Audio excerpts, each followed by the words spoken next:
Sa pagpapatuloy po natin sa ating pag-aaral dito sa sulat po ni Apostol Juan sa mga Kristiyano doon sa kanyang sinasakupan bilang isang pastor, ay dumako na po tayo dito sa chapter 3 verse 10 to 24. At ang pamagat po ng message natin ngayong umagang ito is, how can we be sure we are God's children? Paano natin matitiyak na tayo ay mga anak ng Diyos?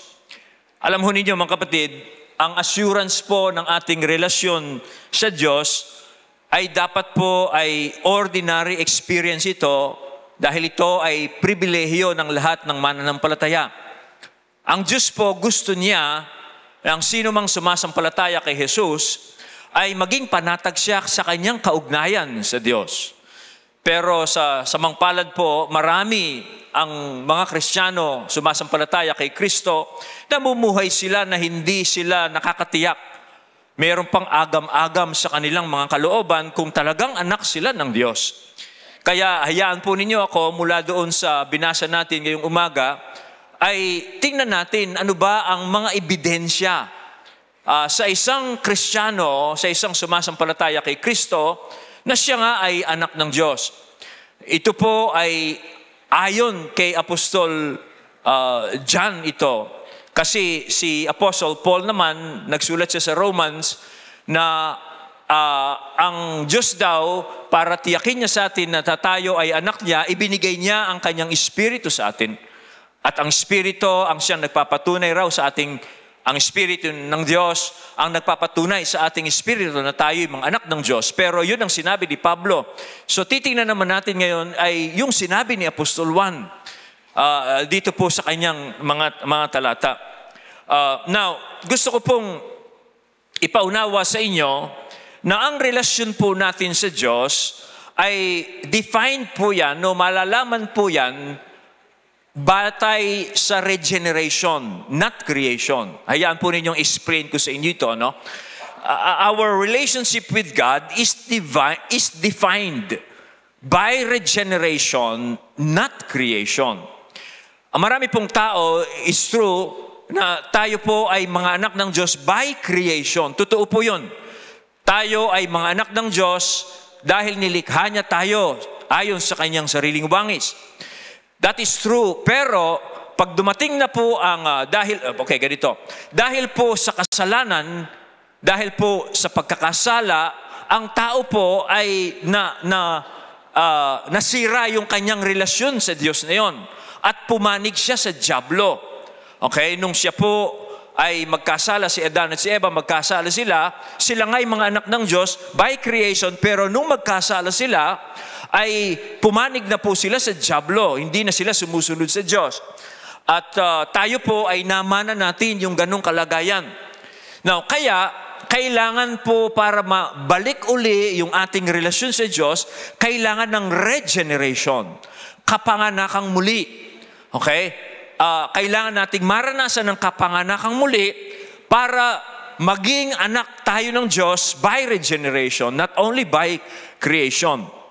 At yan po ang ginawa ng Diyos through Jesus Christ. So ngayon, ang ating relasyon sa Diyos is not defined by creation only, or not by creation, but by regeneration.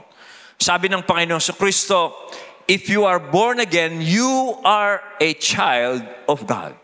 Kailangan maranasan ng bawat tao ang born-again experience by believing on Jesus as the Messiah, and then He will be given the right to become children of God. So, ganun po ang definition sa Bible ngayon because of Jesus Christ. We are children of God by regeneration, not by creation. Now, yung verse 10 po na ating binasa, isa sa mga binasa natin, ay yan po ang sinasabi. No? Dito sa verse 10, ina-identify niya kung sino talaga ang anak ng Diyos at kung sino ang anak ng dyablo. Okay? Dinidefine niya dito. At binibigyan din niya dito sa verse 10 ng ebidensya kung sino ang sa Diyos at kung sino ang panig sa dyablo. Gusto kong basahin ulit yung verse 10. Ito po ang sabi. By this, the children of God and the children of the devil are obvious. Anyone who does not practice righteousness is not of God, nor the one who does not love his brother and sister. Now, pansinin po ninyo, being a child of God has evidences. Merong ebidensya ang pagiging anak ng Diyos. Now, how do we identify? Okay, paano natin makikilala kung sino ang anak ng Diyos? Dito, pansin niyo, una, pinaghihiwalay na yung tao. Anak ng Diyos, anak ng dyablo. So, hindi lahat ng tao ay anak ng Diyos ngayon. Dahil, because of the fall, pumanig na sila sa dyablo, kaya anak na sila ng dyablo. Kaya nga, regeneration ang kailangan. Now, how do you identify kung sino ang which is which? Sino anak ng Diyos? Sino anak ng dyablo? Well, you can identify by observation. Okay, by observation. Now, pansinin niyo yung verse 10, yung descriptions po ng kung sino ang anak ng Diyos at kung sino ang anak ng dyablo are given in the negative. Okay? In the negative sense. No? Hindi sinabing passive diretso. Sinabi niya in a negative sense. Okay? Why? So that we can identify who the children of God are and who the children of the devil are in the negative. Hindi niya sinabing sa positive. In the negative. Nang sa ganun po, we can identify which is which implicitly and conclusively. Now, ang ibig sabihin ng we can identify them explicitly is that ganito, you can identify which is which as you observe the way they live. By observation. Implicitly, ibig sabihin, ma-identify mo kung sino ang anak ng Diyos, kung sino ang anak ng dyablo, by observation, their way of life. Sa pamagitan ng pag-o-observe mo ng paraan ng kanilang pamumuhay. That is implicitly. Conclusively, kasi habang ino-observe mo ang pamumuhay ng tao, you will understand. Doon mo maintindihan. And then, pag nag-observe ka, doon mo maintindihan, and then you can be sure kung sino talaga ang anak ng Diyos at kung sino ang anak ng dyablo. Kaya, pag inobserve mo ang isang tao, hindi mo nakikita yung ebidensyang sinasabi ni John dito sa verse 10, you can be sure, hindi siya anak ng Diyos. Pero habang inoobserbahan mo yung tao, yung paraan ng kanyang pamumuhay, at nakita mo yung ebidensya, sigurado, anak siya ng Diyos. At ang ano ang evidence? Sabi dyan sa verse 10. Okay? Yung evidence dito, pansinin nyo, pag hindi siya namumuhay ng matuwid, hindi siya namumuhay sa katuwiran, hindi siya anak ng Diyos. After observation, observe mo siya. Yun yung una. Yung pangalawa, pag hindi niya iniibig ang kanyang kapatid sa pananampalataya, nakakatiyak ka, hindi siya sa Diyos. At si John, again, hindi niya sinabing directly, hindi sila anak ng Diyos. Kasi gusto niya na mag-observe ka and then you conclude for yourself. Kung hindi siya anak ng Diyos, kanino anak siya? Anak siya ng dyablo. By observation. So, to be a child of God, there are evidences. And you can see that by observation.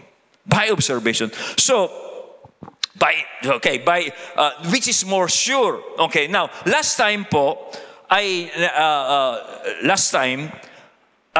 pinag-aralan po natin, ang tunay na anak ng Diyos has a lifestyle of righteousness, yung unang evidence. Okay? Observable evidence yan. Okay? Pag ang isang tao, nakita mo, namumuhay siya sa katuwiran, observing that person, tiyak na siya anak ng Diyos. Ngayon pong araw na ito, titingnan natin yung isa pang evidence. Okay? At ito pong evidence na ito is loving fellow believers. Yan po ang gusto kong tingnan natin. So, paano natin malalaman ngayon kung sino ang tunay na anak ng Diyos? Paano malalaman na ikaw ay anak ng Diyos? Una, yung unang evidence, namumuhay ka ng lifestyle of righteousness. Hindi ibig sabihin, hindi ka na nagkakasala. Kundi namumuhay ka ng right lifestyle of righteousness. Ibig sabihin, minsan nagkakasala ka, pero bumabalik ka doon sa pamumuhay ng sa katuwiran. Now, yung pangalawa naman po dito ay ito yung sinasabi ni John. How can I know that I am a true child of God? Well, yung una po dito, I can be sure. If I love my fellow believer. Yun yung pangalawa. At ito ang gusto kong bigyan natin ng pansin. This is whole message. So, bakit? Pansin niyo, John is fond of negatives. Kasi sometimes negative are more clear than positive. Okay? Now, bakit po sigurado tayo pag hindi minamahal ng isang tao ang kapwa Kristiyano ay hindi siya sa Diyos. Siya ay anak ng diablo. Bakit? Well, kasi sabi ni John, ang pag-ibig sa kapwa mananampalataya is basic. Basic yan sa gospel. Tingnan niyo yung verse 11. For this is the message which you have heard from the beginning, that we are to love one another. Sinabi niya sa verse 10, obvious kung sino ang sa Diyos at sa diablo. Yung hindi namumuhay sa katuwiran at hindi siya umiibig sa kanyang kapatid, tsak mo, hindi siya sa Diyos. So meaning, sa diablo siya. Bakit? Sabi ni John, for this is the message. Dinugsong niya yung verse 11. For this is the message which we have heard from the beginning. Sabi niya. So ang loving other believers is basic. Okay? Primary po yan. Na-command po ng Diyos sa lahat ng mga sumasampalataya. Kung ikaw ay sa Diyos, dapat mahalin mo ang lahat at ang bawat sumasampalataya rin. Okay? Kanya po, pag hindi nyo naobserbahan sa isang tao ang pag-ibig sa Kristiyano, sa sumasampalataya kay Jesus, well, you can be sure he's not the child of God. Okay? By observation. Pero pag na-observe mo naman na minamahal niya yung kapwa Kristiyano, you can be sure siya anak ng Diyos. Okay? Yun po ang tinutungkol sa bagay na yan. Si Jesus po, ganito ang sabi niya, I am giving you a new commandment, that you love one another, just as I have loved you, that you also love one another. By this, all people will know that you are my disciples, if you have love for one another. Now, pansinin nyo, people will know by observation. Okay? If you are a disciple of Jesus, people will know if you love one another. If we love our fellow believer. Okay?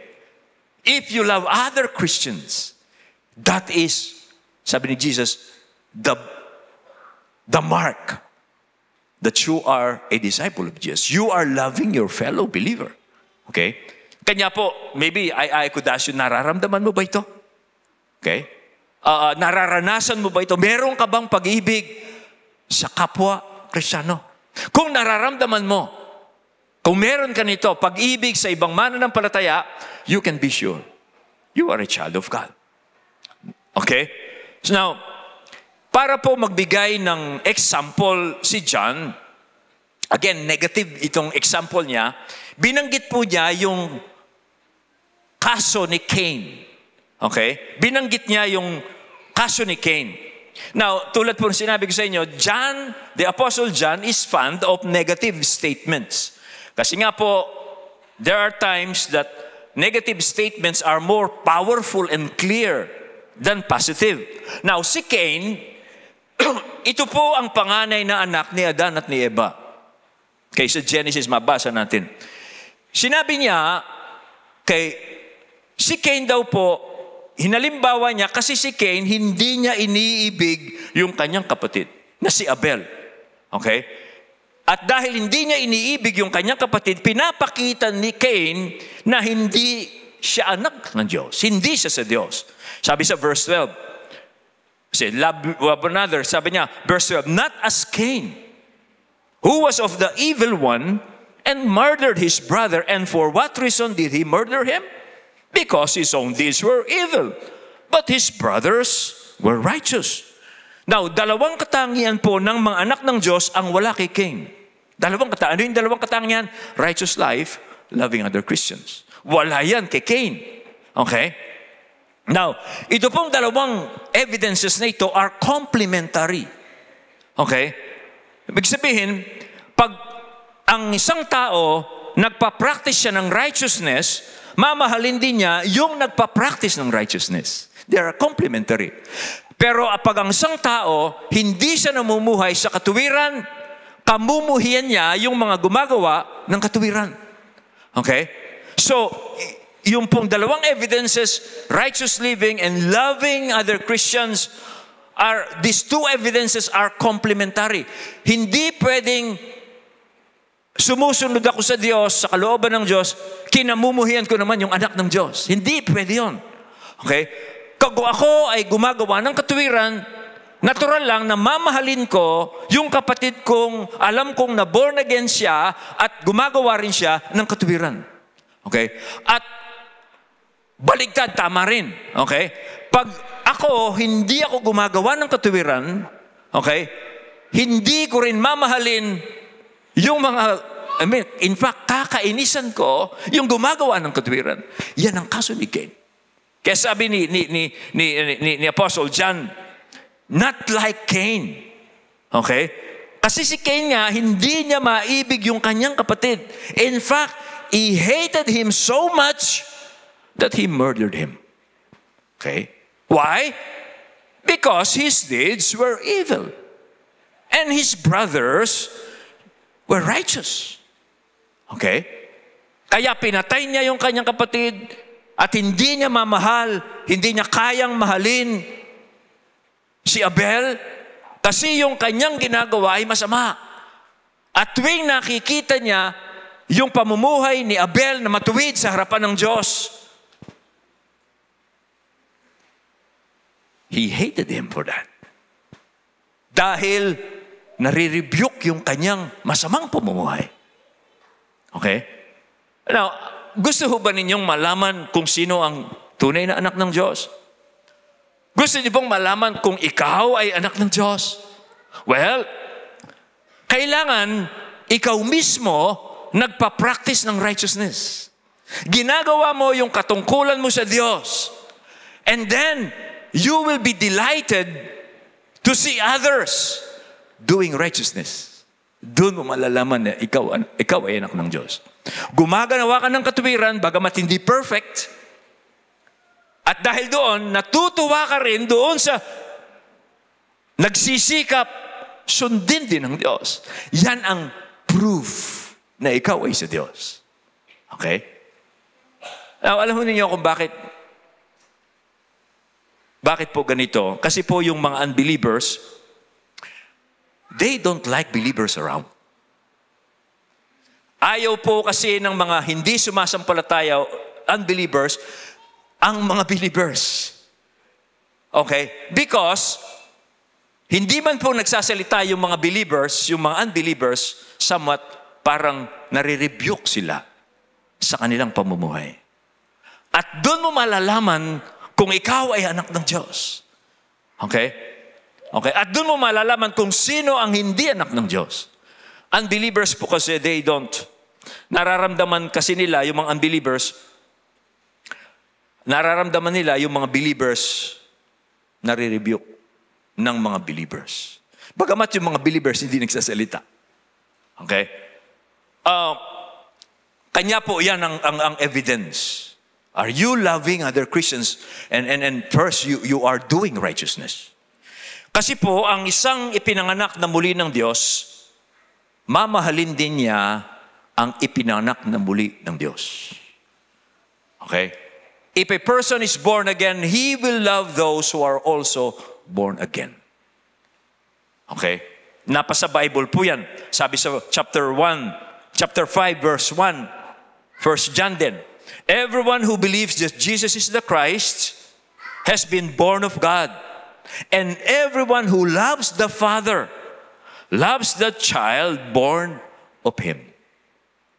sino man daw pong ipinanganak ng Diyos, mamahalin din niya yung ipinanganak din na muli ng Diyos. So that is the evidence. Are you loving fellow believers? Okay? Are you loving them? If you are loving them, kapatid, anak ka ng Diyos. At alam mo kung sino ang ipinanganak na muli ng Diyos. Kaya nga dinugsong po ni John dito, kasi nga po yung mga unbelievers, they are somewhat rebuked by the believer's life. Kaya nga dinugsong ni John dito na wag daw tayong magtaka kung ikaw ay mananampalataya na kamumuhian ka ng mga taga-sanlibutan. Binanggit niyan. No? Pag namumuhi raw sa iyo ang sanlibutan, ebidensya na ikaw ay anak ng Diyos. Ebidensya yan. Okay. Dito sa verse 13, ito sabi niya, do not be surprised, brothers and sisters, if the world hates you. Dinugsong niya yan kasi nga, unbelievers will hate someone. Hindi na sasabing, I hate you. It's just, they just don't want you around sometimes. Lalo na pag may balak na masama. Okay? Lalo na pag may balak masama. They don't want you around. Because your righteous life will rebuke their unrighteous deeds. Kaya nga sabi ni John, do not be surprised, brothers and sisters, if the world hates you. We know that we have passed out of death into life because we love the brothers and sisters. The one who does not love remains in death. Now sabi dyan, do not be surprised. Literally, it means stop wondering. Huwag kang magtaka. Okay? Kung ikaw ay, kung kinamumuhian ka ng sanlibutan. Kasi po, kaya ganyan ang sabi ni John, do not be surprised. Kasi yung mga believers po kasi, sometimes they find it difficult to understand. Minsan hirap yung mga believers na maintindihan na kung bakit yung motibo naman nila ay matuwid, maayos, malinis, wala silang iniisip na masama laban sa kanilang kapwa, at gumagawa sila ng mabuti sa kanilang kapwa. Pero yung response ng unbelievers, medyo negative. They don't appreciate what believers are doing. Halimbawa, sharing the gospel. You want to share your faith with other believers.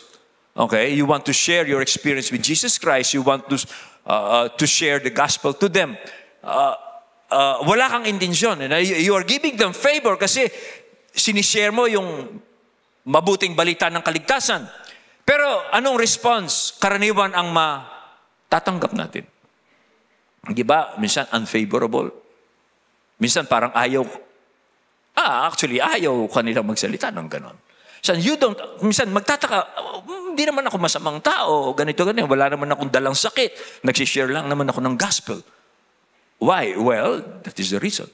At pag ganun po ang nangyayari sa inyo, okay, yan po, sabi ni John, ebidensya na lumipat ka na mula sa kamatayan tungo sa buhay.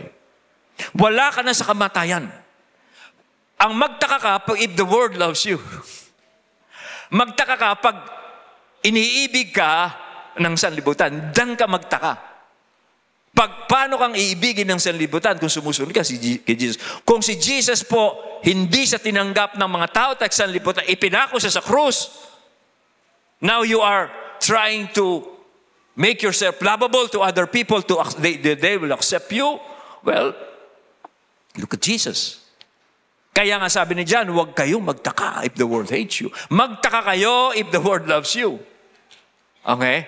If the world loves you. Kanya po, ganun ang makita natin. Do you experience this? If you are experiencing this, ano experience nito? That somehow people, lalo na yung mga sasama, they don't want you around. They're convicted by your life. Well, that is an evidence. Okay? Na kanya po, sabi ni John, do not be surprised if the world hates you because we know. This is evidence. Sa salitang we know, yan po ang favorite term ni John dito sa gospel nito. Yung salitang we know.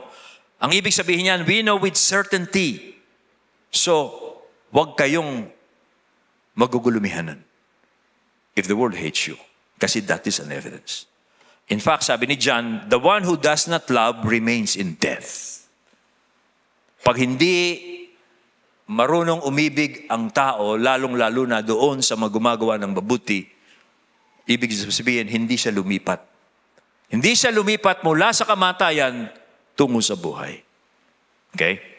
Now, so yun po ang unang evidence. You are loving other believers. Okay? If you're loving other believers, that is an evidence from God. Do you feel you love your brothers? Nararamdaman ba nito, mga kapatid? It might not be perfect. No? Pero somehow, dahil alam mong Kristiyano siya at alam mong Kristiyano ka, sumasapalta kay Jesus, somehow, kahit na minsan meron kang sama ng loob, kahit na minsan meron kang ayaw sa Kanya, somehow, meron pumipigil sa iyo. Parang hindi tama itong nararamdaman kong ito. Kailangan kong siyang mahalin. Okay, so ganun po yun. Now, maaaring itanong natin, can a Christian hate his brother? Posible ho ba na ang isang Kristiyano ay kabubuhian niya yung kanyang kapatid sa pananampalataya? Yes or no? Yes. Okay? Posible po na ang isang Kristiyano magkakaroon siya ng muhi sa kanyang kapatid sa faith. Well, halimbawa, si David, pinatay niya si Uriah. Sa Bible, no? Si David, pinatay niya yung kanyang, one of his best friends, one of his trusted soldier, pinatay niya. Kaya, it's possible. No? At nangyayari po yan, na ang kapwa Kristiyano, hindi sila nagkakaintindihan. At by the way, tingnan niyo yung verse 15, it is addressed to Christians. Naka-address po itong verse 15 na ito sa mga believers. Sabi sa verse 15, everyone who hates his brother is a murderer. And you know that no murderer has eternal life remaining in him. Pero paano yung pastor? Nawawalan ba ng kaligtasan yung isang Kristiyano na kinamumuhay niya yung kanyang kapatid? Well, hindi. Hindi po siya nawawalan ng kaligtasan. Nga lang ang nangyayari sa kanya, yung eternal life na nasa kanya na supposedly yun nagmamanifest sa kanyang buhay, samat yung po ay hindi nararamdaman at that time. Pag ang isang kapatid po ay meron siyang muhi sa kanyang kapatid, pag tuwing nakikita niya yung kapatid niyang ito ay somehow iba yung pakiramdam niya at nino-nurture niya yon. No? Nino-nurture niya yung hate na yon sa kanyang puso, hindi nawawala yung kaligtasan niya. Nga lang yung eternal life na nasa kanya, okay, hindi nagmamanifest. Hindi nagmamanifest. Kanya po, sabi niya, if anyone hates his brother, he's a murderer. You know that no murderer has eternal life remaining in him. Hindi nawawala yung eternal life, kundi yung eternal life hindi nagmamanifest. Okay? Hindi nagmamanifest. Kaya nga po si Jesus po, ang command niya dyan is reconciliation.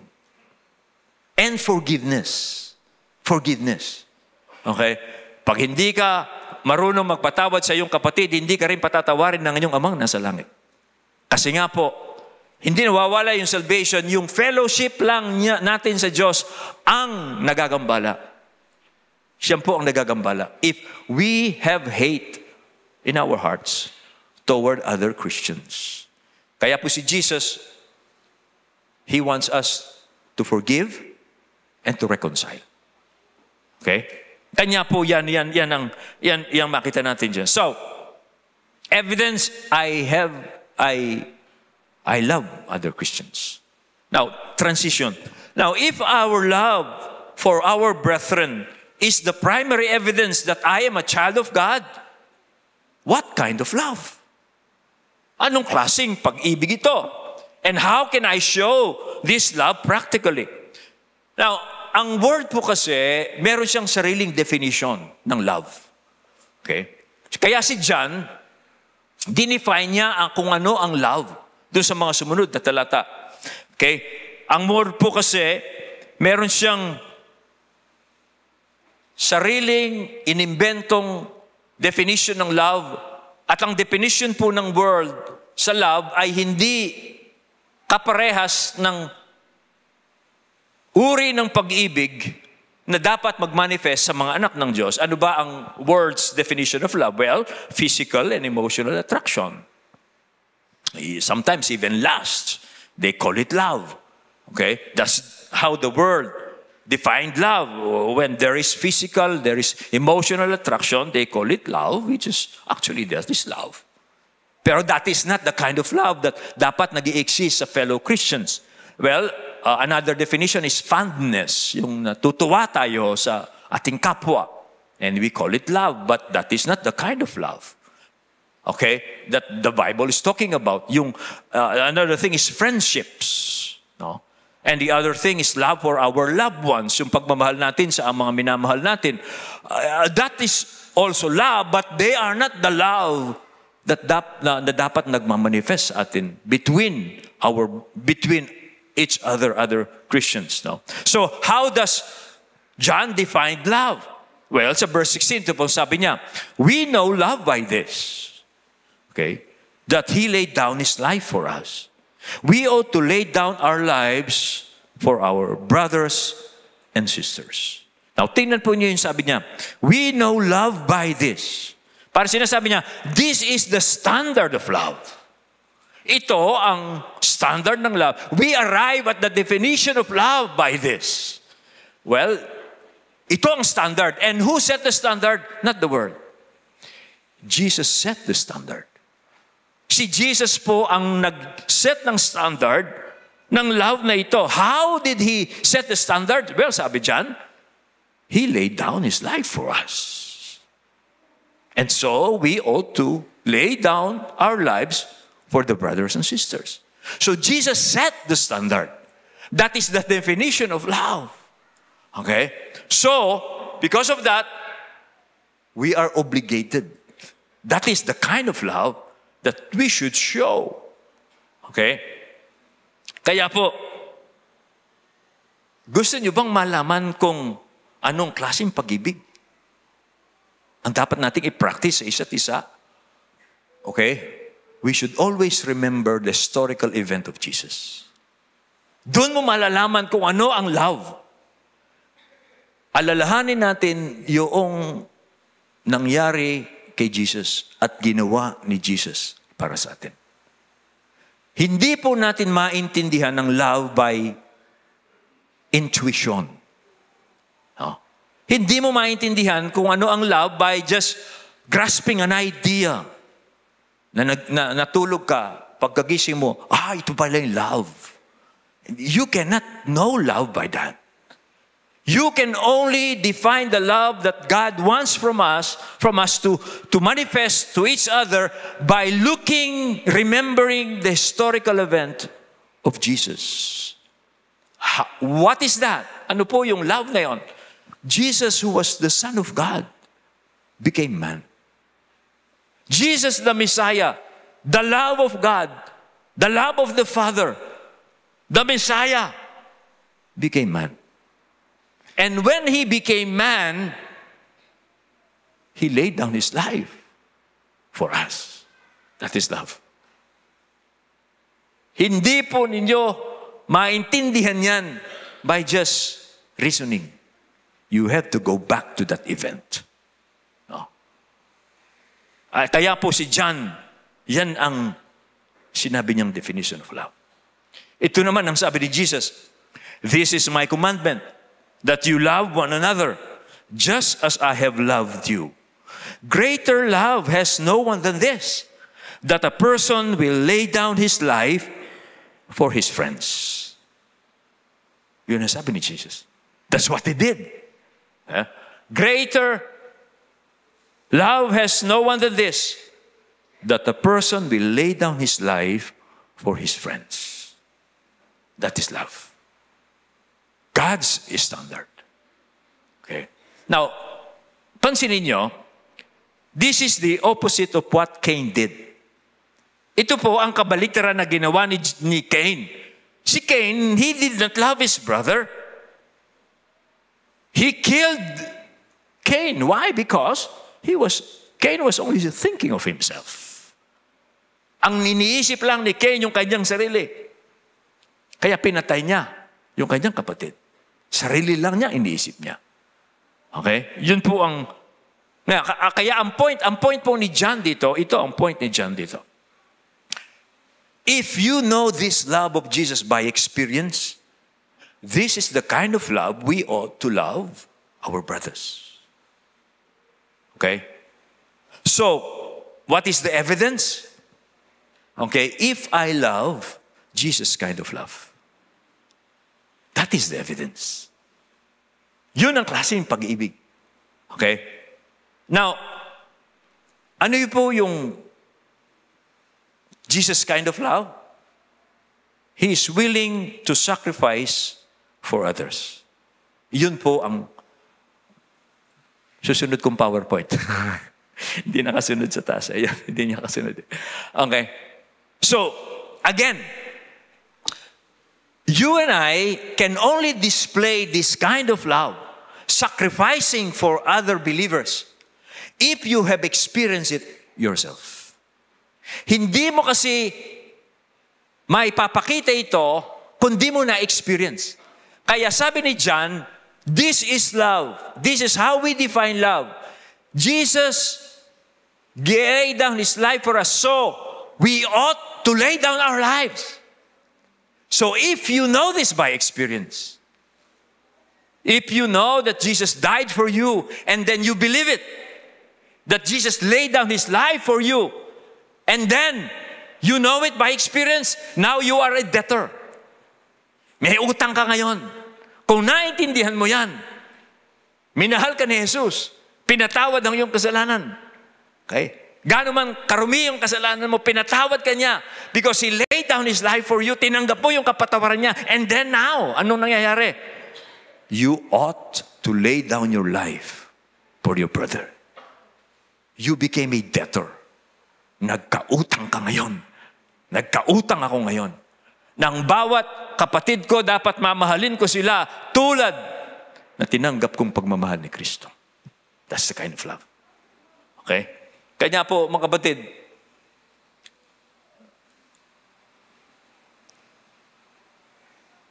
sabi dyan sa verse 16, we know love by this, and we ought to lay down. Okay? Have you known Jesus in this kind? Na-experience ba ninyo yung love ni Jesus, tinanggap niyan? If you say yes, well, do the same. Ganyan ang point ni John. Yan po ang sinasabi niya.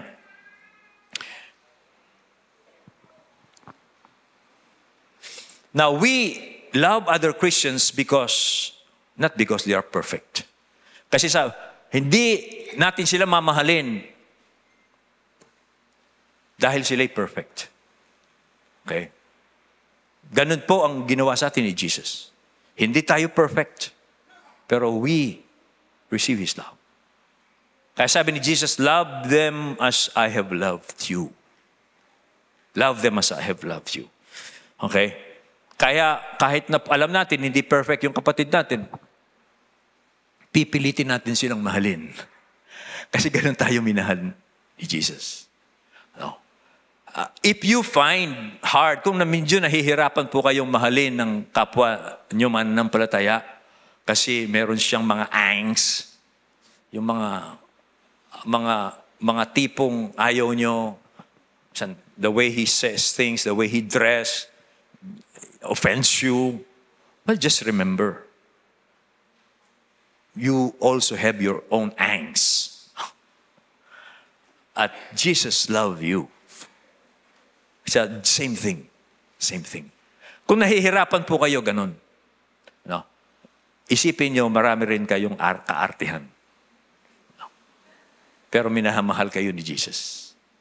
So ganun din, pagtsagaan na rin natin yung kung paano tayo pinagtsatsagaan ni Jesus. Yun po ang klase ng pag-ibig. Na pag nakikita sa atin, pinipilit nating mahalin yung kapatid natin kahit na hindi siya kaibig-ibig, ayon sa ating standard. Pag yun, pinipilit natin. Kasi kapatid ko siya eh. Kasi minahal din ako ni Jesus eh. Nalaman ko yung love ni Jesus. Pipilitin ko siyang mahalin. Ebidensya yan, anak ng Diyos. Hindi mo siya papatayin. Okay? Like Cain, hindi mo papatayin. You will love that person. Okay? Now, sabi kasi dyan, we ought to lay down our life for the brothers if we know the love of Jesus. Now, hindi po lahat sa atin ay hihingi ng Diyos na ihandog natin ang buhay natin sa ating mga kapatid. Siguro yung iba lang sa atin, yun hihingi ng Diyos. Ako, hiningi na sa akin ng Diyos na i-lay down your life for the church. Ibig sabihin, I will not think of myself. I will serve the church. So hindi po lahat ay hihingin ng Diyos na ganyan. O ikaw, ihandog mo yung buhay mo para sa kapatid mo. Hindi tayo hihingi ng Diyos. Now, kaya si John, nagbigay po siya ng practical test para malaman natin kung talagang alam natin yung divine love. Nagbigay siya ng practical test para malaman natin na talagang nananahan sa atin yung pag-ibig ng Diyos. Ito sabi niya sa verse 17. But whoever has these worldly goods and sees his brother or sister in need and closes his heart against him, how does the love of God remain in him? Little children, let's not love with word or with tongue, but in deed and truth. So dito makita natin, ang pag-ibig po ng Diyos, kung nasa sa atin, magmamanifest yan in practical, unselfish actions. Okay? Okay? Now, pag nakikita mo, meron kang willingness to help other Christians, though you will deny yourself. Okay? Pag meron kang attitude na ganon, that is an evidence. Okay? That the love of God is in. Now, ang sinasabi po ditong sees his brother in need. Hindi po yan yan ang test sees his brother. Hindi yan yung passing glance. Kundi yung inoobserbahan mo yung kapatid na ito at napapansin mo talagang hirap siya. Okay? Nakikita mo yung kapatid na ito, nahihirapan talaga siya sa buhay financially or whatever. Now, kung nasa sa iyo ang pag-ibig ng Diyos, naninahan sa iyo ang pag-ibig ng Diyos, gagawa ka ng paraan. Hindi mo siya hahayaang nahihirapan. Bawa, araw-araw, linggo-linggo, nakikita mo, naobserbahan mo, nahihirapan siya financially, emotionally, whatever. Okay? Kung nasa iyo ang pag-ibig ng Diyos, ang katunayan na nasa iyo, gagawa ka ng practical na paraan. Yan ang sinasabi ni John. Okay? Pero, pag ang isang tao, nakikita niya yung kapatid niya, araw-araw, nakikita niya, or linggo-linggo, pero yung puso niya, sinara niya, hindi siya sa Diyos. Okay? Kasi ang tunay na pag-ibig po ng Diyos, pag nasa puso ng tao, nagbubukas yan pag merong need. Particularly kapatid niya sa faith. Nagbubukas yan. Hindi yan sumasara. Okay? Kanya po, sinabi ni John, ganito tayo dapat magmahal. Hindi sa salita lang, kundi sa gawarin at sa katotohanan. Paano lumalabas yan? Pag nakikita natin ng isang kapatid natin na nahihirapan. Isa pong karanasan natin sa Lord's Way, meron tayong tinulungan noon isang kapatid na nabilanggo. Nabilanggo siya dahil meron siyang ginawang crime nung hindi pa siya Christian. And then, after 1 year, yung kapatid na ito, nag-join siya sa church. Actually, nag-join siya sa church, hindi natin alam, may kaso siya.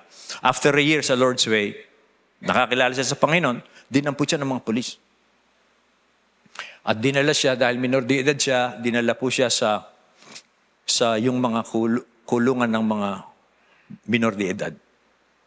DSWD. Tapos po, nung mabalitaan ng mga kapatid dito, tinulungan po natin siya. Lalo yung mga cell members niya, cell leader.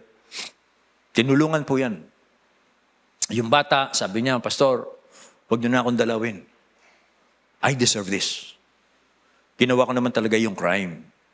So, hayaan nyo na ako dito. Pero pag nakikita mo, hindi mo hayaan eh. Pag nakita mo, hindi, sabi ko, you're just passing through. Tandaan mo si Joseph. Si Joseph, ikinulong siya, pero hindi siya nag-give up. So, dinadalaw po yan, pinagdadala ng pagkain, pag dinadalaw, ina-advise. At yung kaso niya, umabot siya ng 2 years. Isang hearing lang. Alam niyo naman, pag nakulong sa atin yan, di ba? Mabubulok ka na sa kulungan. Tapos, nung malaman natin na meron siyang kasama doon, 5 years, walang hearing. Lalo kaming nagulumianan. So, tinutulungan po natin siya, tinutulungan mga kapatid dito.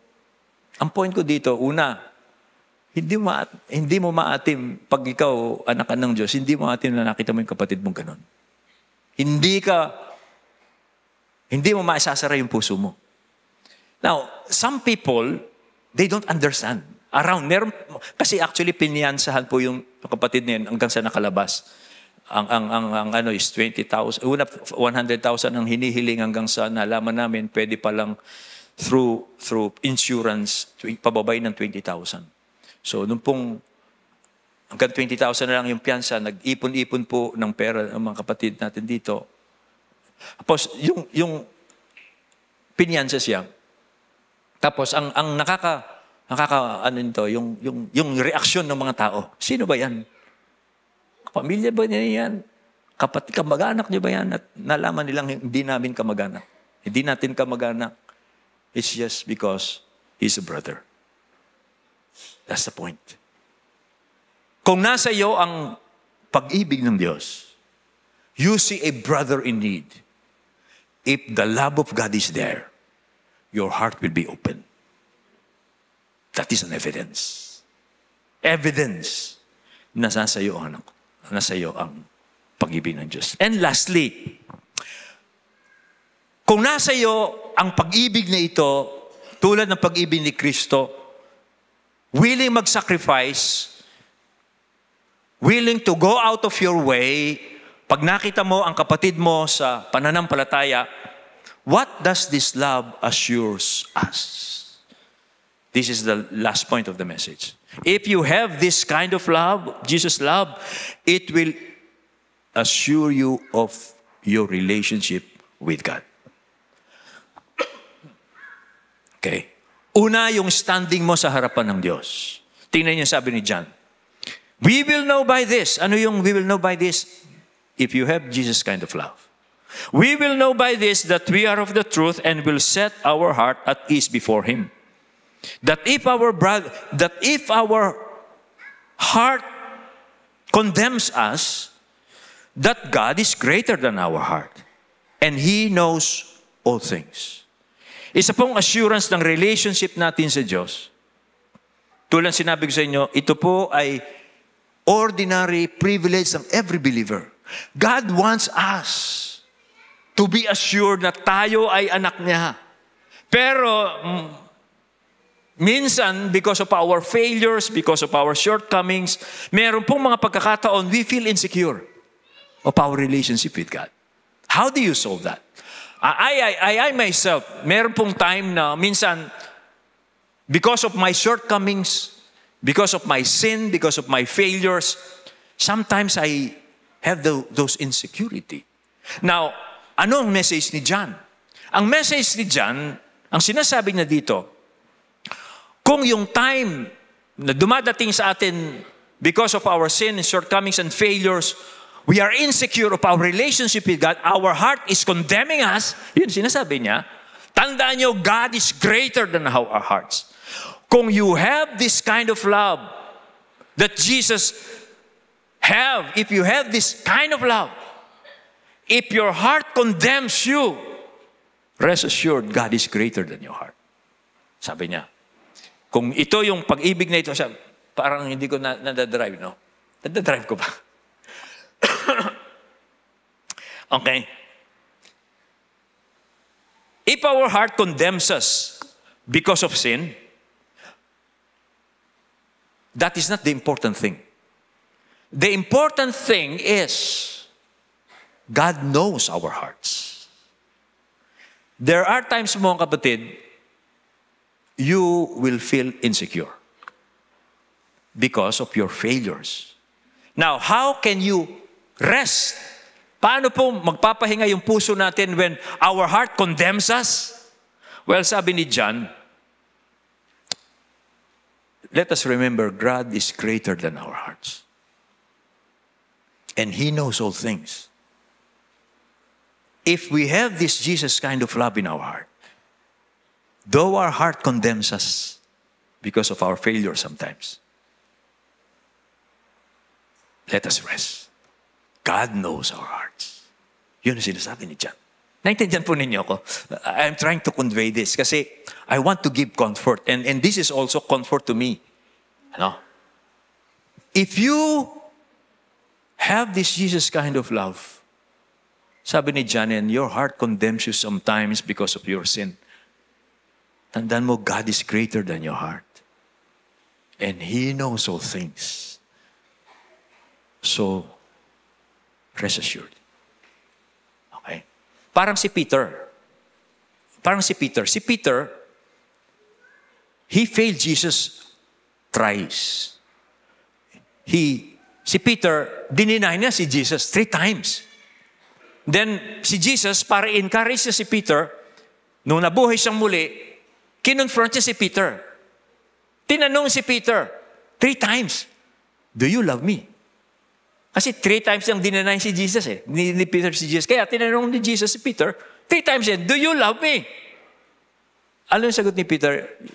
Unang-una, yes Lord, I love you. Yung bandang huli, parang pangatlo na ito Parang, sabi, do you really love me? Sabi ni Jesus. Alam mo si Peter, sabi lang niya, Lord, you know all things. You know that I love you. Yun na lang ang appeal ni Peter. You know all things. You know that I love you. Ang point ko po mga kapatid, ganito. Inuulit ko yung point ko. Inuulit ko na naman. Hindi ko alam kasi na-drive ko.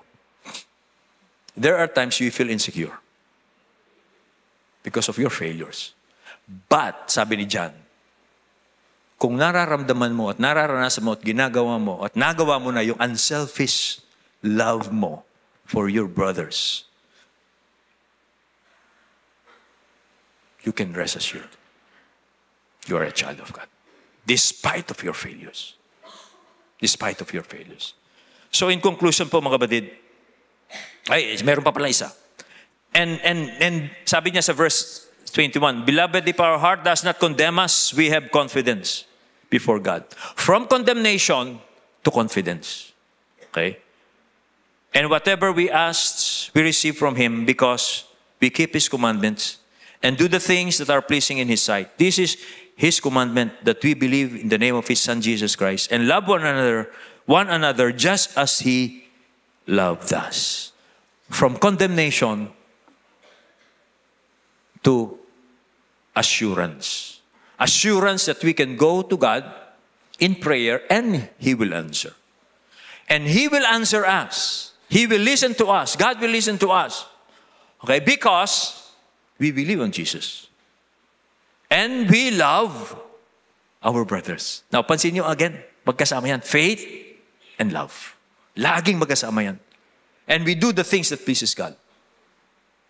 Though our heart condemns us, if we love other Christians, we love other Christians at the point that we can sacrifice for them, we can rest assured. God will still hear us and will answer our prayers. He will answer our prayers because we do what pleases Him. When what we pray does not conform to God's will because we love Him, we submit. We submit to His will, and then when we submit to His will, God will answer our prayers. Sige po tayong lahat tumayo.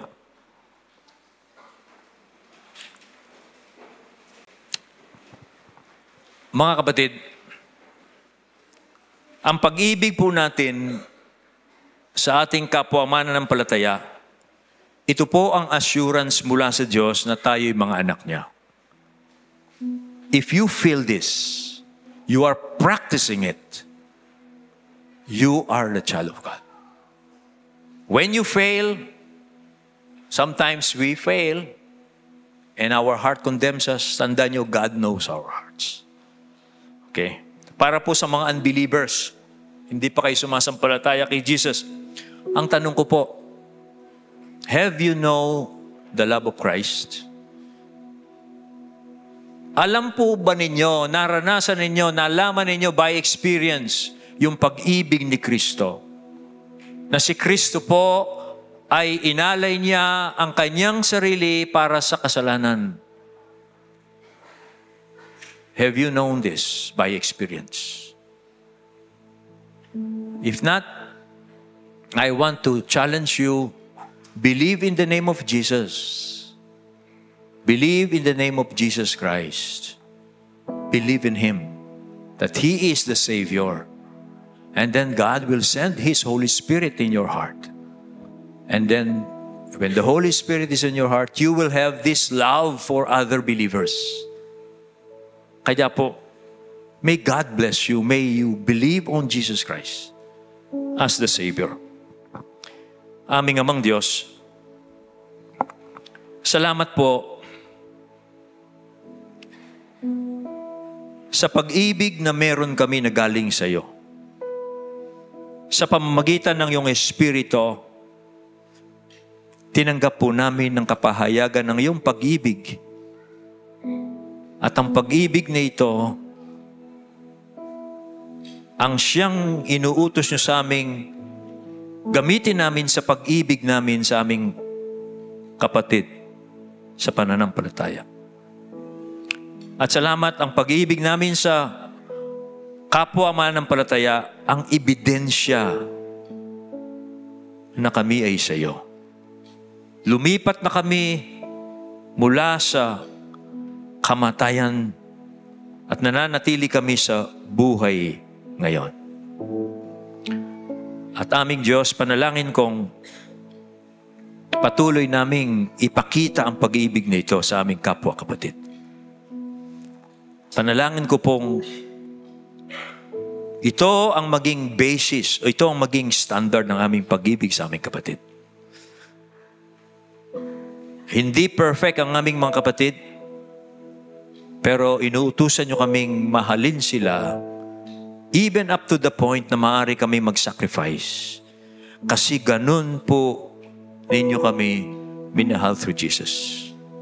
And I pray po ngayong umagang ito, sana, kung meron kaming kasama ngayon, nakikita niya ang kanyang sariling hindi siya sa Diyos, kundi nasa panig siya ng dyablo. Lumapit siya kay Jesus. Maniwala siya kay Jesus na siyang tagapagligtas. At siya'y bibigyan mo ng iyong espiritu. At siya'y magmamahal sa kapwa Kristiyano. Aming Diyos, marami pong salamat. Ito ang aming panalangin sa pangalan ni Jesus. Amen.